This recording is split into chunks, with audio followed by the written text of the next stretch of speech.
You don't know about me without you. Have read a book by the name of The Adventures of Tom Sawyer, but that ain't no matter.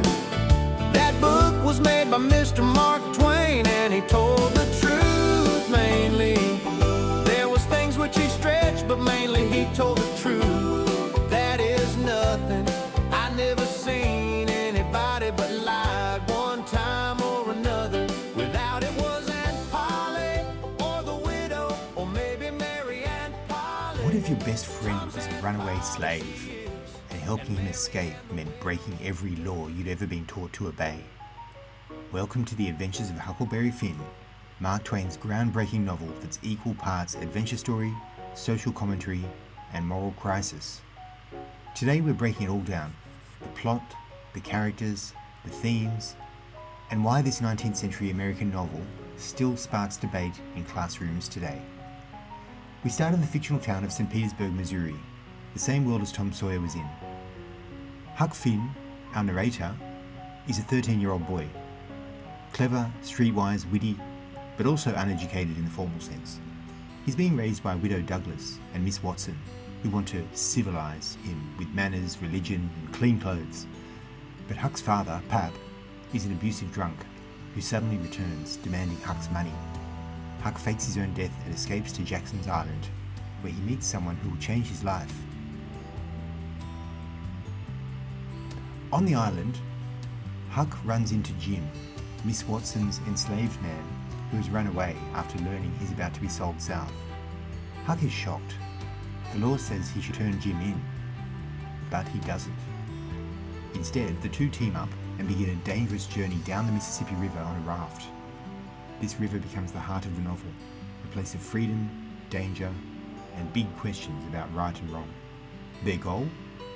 Reach the Free States. Their problem? Everything. Along the river, they face a fog storm that separates Huck and Jim, showing how deeply they've bonded when they reunite. Feuding families, the Grangerfords and Shepherdsons, revealing the absurd violence of Southern honor culture. Two conmen, the Duke and the King, who join Huck and Jim on the raft and cause endless chaos. Fake Shakespeare shows, scams in towns, and even fraudulently posing as the relatives of a deceased man to steal his inheritance. Each episode is almost like a TV series, mini stories that test Huck's conscience and Jim's trust.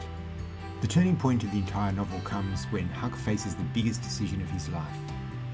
Huck has been captured. Jim has been captured.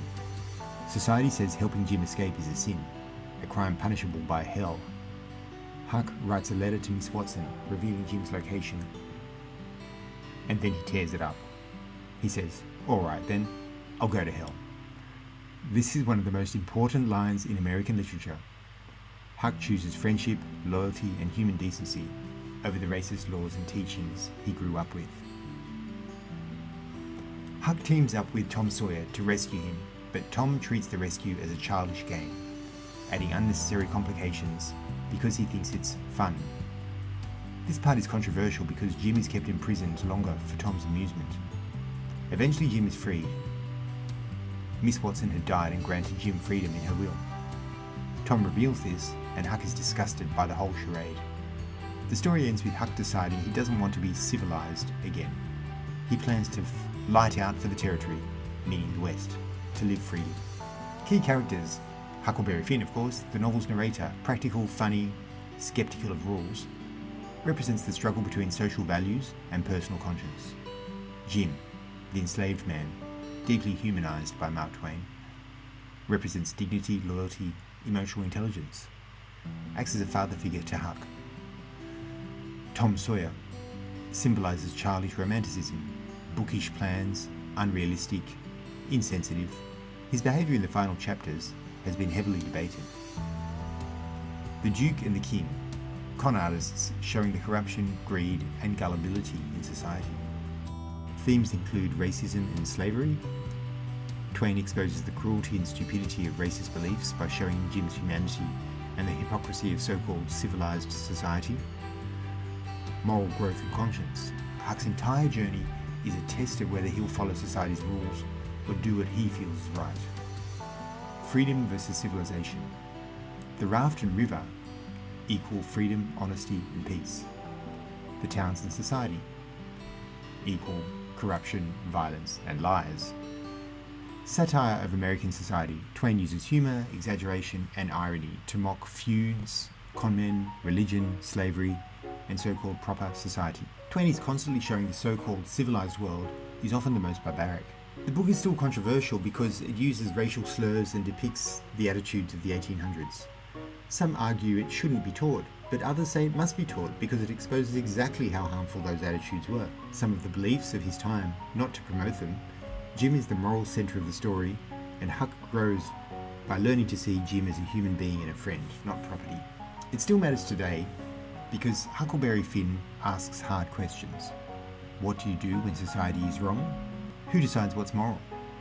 Should we follow rules or conscience? These questions are still relevant and always will be in politics, identity, ethics and everyday life. So that's The Adventures of Huckleberry Finn, a novel that's adventurous, funny, uncomfortable and profound all at once. If you want to understand America or human nature, or just what it means to do the right thing, this story is still one of the best places to start. Thanks for watching, and if you want more classic literature explained, hit that like button and subscribe. That book was made by Mr. Mark Twain, and he told the truth mainly. There was things which he stretched, but mainly he told the truth. That is nothing.